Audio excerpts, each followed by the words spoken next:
هذه القصيدة إهداء لا تعز الحالمة ولكل أهلها الطيبين من كلمات وأداء الشاعر أبو ياسين التخليف. قال: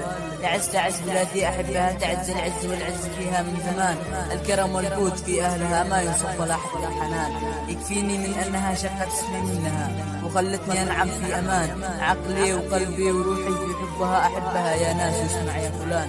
قال: عقلي وقلبي وروحي في حبها أحبها يا ناس واسمع يا فلان، تعزي وافتخر بأني منها، أيوه أفتخر والفخر فيني ملان، بقلبي وروحي فديتها وما يغلاش عليها أي ثمان، القحملية وادي ضبب وحوبانها، كم أعدت لكم يا فلان، صالح والمرضي في سوق الصنم كله منها، وكم من محافظات عاد في الملان،